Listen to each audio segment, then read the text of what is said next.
Hey guys, welcome back to the channel. So as you can see behind me, there's no yellow skid steer here. If you watched a couple videos of me getting a skid loader, I purchased a John Deere 260 skid steer that had the right hand wheel motor out. And then I ordered a wheel motor and got it all installed. And once we got it in there, found out that the sprocket was a 14 tooth instead of a 12 tooth. So I had to pull the motor back out. And then I got a text that another motor was in, the right motor.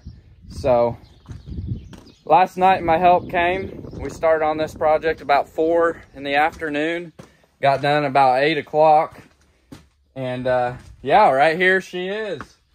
So it's turned around now. It was facing the other way right here. And it's turned around in the garage now. So that must mean one thing, that it drove in here. But there the new motor is in there. We got it all connected and in there. We had a couple issues when we first fired the machine up.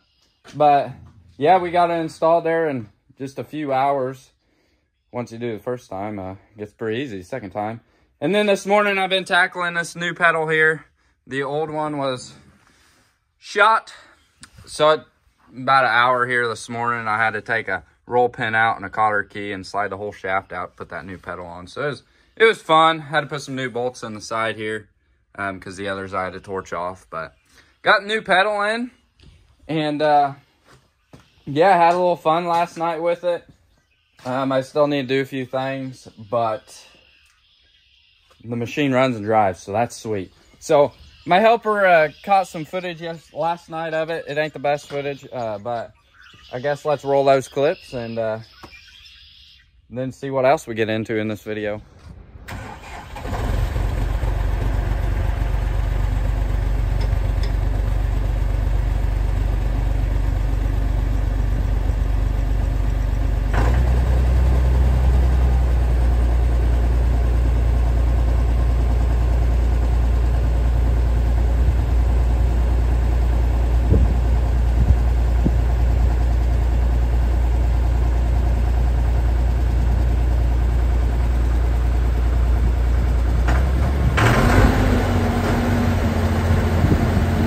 Puking hydraulic oil.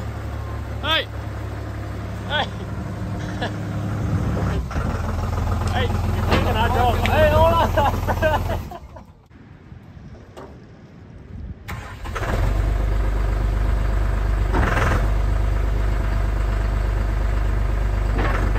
Oh, gosh! Yeah, we're gonna connect that line. Alright. Yeah, we're gonna climb up.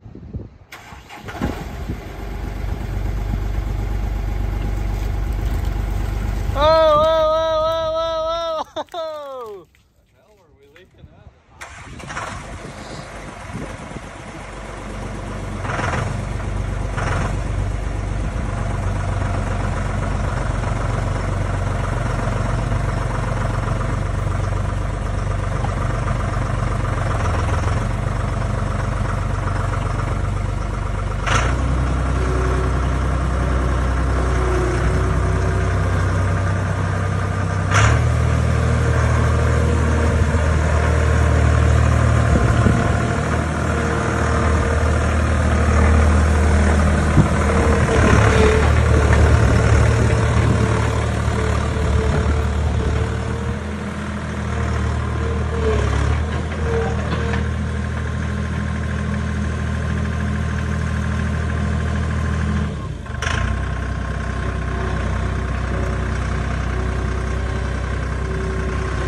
guys seen, we had a few attempts at trying to get this thing to move.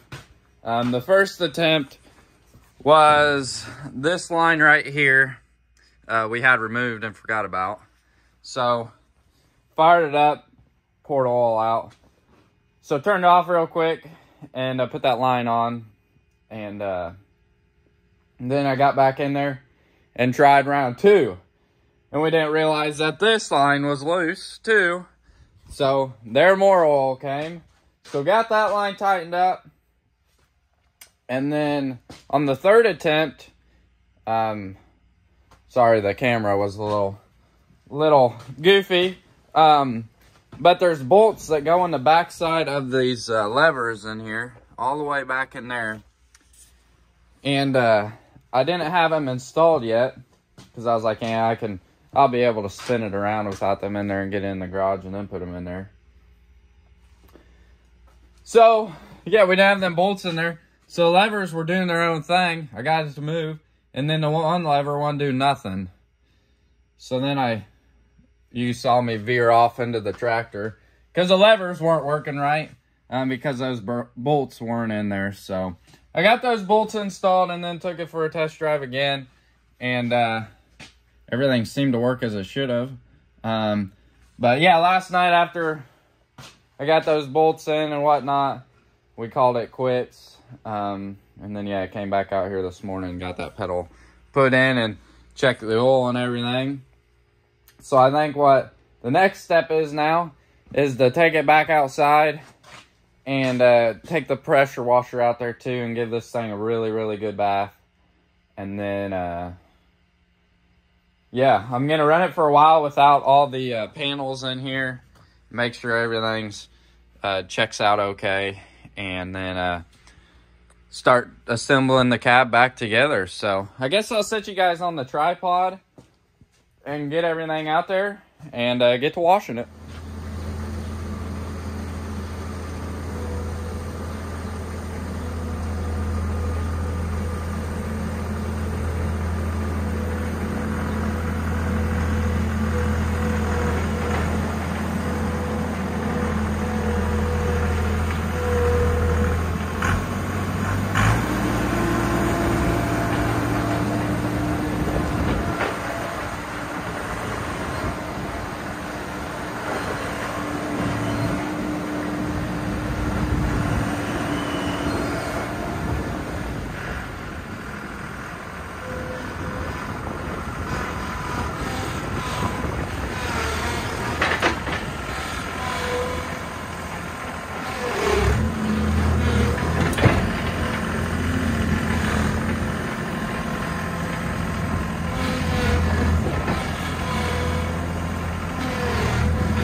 There you go. As you guys seen, it drove out here. Everything seems to work as it should. Pop some wheelies, but that's all fun.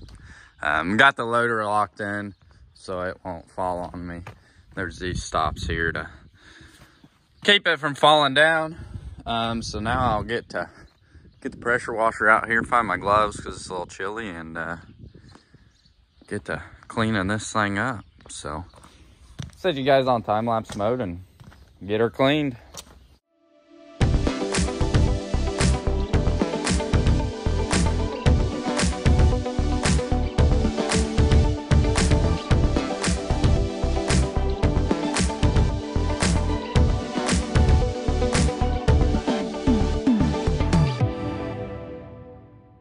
So as you guys seen in the time-lapse, I kind of got the skid steer washed.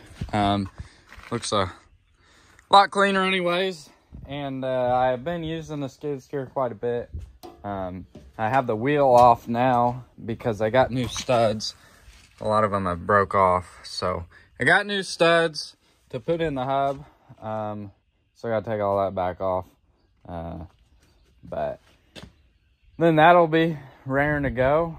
And then I just had to order a new quick attach release cylinder here today as well. That was quite pricey. This one, it's binding up on something. Not quite sure what it is, but it's something in the cylinder, so just went ahead and got a new one. And then, yeah, I kind of cleaned it out, but the pressure washer was just throwing crap everywhere, so I'm gonna clean it out by hand. And then I need to get some clips for the controls, because to lift the cab, you have to fold the controls down. And there's supposed to be a clip and a bolt in the back there, but right now I got a nut on it, and that's just a pain in the butt. It's the only thing really I have to complain about this machine is how to lift the cab up. But yeah, after I get those clips, I'm gonna lift the cab up and do that, replace those, and then I'm gonna go ahead and put all my sheet metal in here, and get the door on and whatnot, and it should be ready to go because I'm not seeing no leaks or anything. And then I also got this side panel on over here, but you really can't tell. But yeah, I still got a little bit to do, clean up and do on the machine. Here's all the panels over here for it. So I'll get all them in and get this machine top notch. And then it might be up for sale, and I might go ahead and get another track unit. So haven't decided yet, because I have been using this machine quite a bit. I seem to like it, honestly. But I also need to get some grease as well and grease up every single grease zerk I can find on the thing and go from there. So I guess what I'm gonna do for now is sit you guys down, and probably when I get to putting stuff in the cab and whatnot, and putting this new cylinder on the front, I'll pick you guys back up. So it'll probably be a couple days, so I'll pick you guys up when I get back to work on this thing. Sorry for the wind noise if it's terrible, but it's been a couple weeks now since I last videoed working on this 260 skid steer here. I've probably put 5 to 10 hours on it so far, and it seems to be working great. I've really not had any issues with it other than a couple hydraulic leaks, but you're gonna have that right when you swap stuff over. But that's the only reason I have not put the cab back together yet, is just making sure there's no more leaks and getting it all top notch ready to go. But yeah, as you guys saw in the last few clips, I put a new pedal in it, and then I got the new cylinder installed, and it is working great. And then yeah, new studs in the wheel and all the good stuff. So it was a cheap skid steer in the beginning, but after another 10 grand worth of parts, I got about what it's worth in it. So not bad, but I don't know. I at least know I have a brand new right hand wheel motor and a brand new release bucket cylinder thingy. One other thing that I'd like to get, or the guy bought it off of Find, is the left hand panel, but that's not a biggie. It's just something that'd be nice to have, make the machine complete. But yeah, I put 5-10 hours on it, only a couple leaks. I've got them fixed. So here in a week or two, I'll probably get to putting that cab back together and getting it complete, get that door on there and get this thing top notch. Haven't decided if I'm gonna sell it or trade it off, because I'd really like another track machine, just because this thing spins pretty good in the mud, but it does pop some pretty good wheelies, so that's pretty fun doing that. It ain't launched me out of the cab yet though, but it's probably a good thing. So I guess if you guys are interested in this machine, I'd probably accept the offer. I couldn't refuse, or would be interested in trading for a track machine that would lift the same, that has like all the same features as this. I want 2-speed, I want heat and AC, and I want at least no more than a 3,000 hour machine as well. So if I can't get what I want out of it, or can't find a deal to trade, then I'm just going to keep this machine for now until I can find something that suits me a little bit better, because this machine does everything I need to. Just when it's muddy, I spin and lose traction, but that's when I just hop in the Bobcat and use the tracks on it. But yeah, overall, I ain't got nothing to complain about. It's turned out to be a pretty good machine overall. So I guess this is where I'm going to end off today's video. Hopefully you guys enjoyed it. I wish I would have showed you all a little bit more of what I was doing to the machine, but life just gets busy and I don't always remember to pick up the camera. So hopefully you all enjoyed it. If you did, make sure to hit that like button for me, and if you're new to the channel, hit that subscribe button. I'd appreciate it, and I guess I'll catch you all on the next one, and thanks for watching.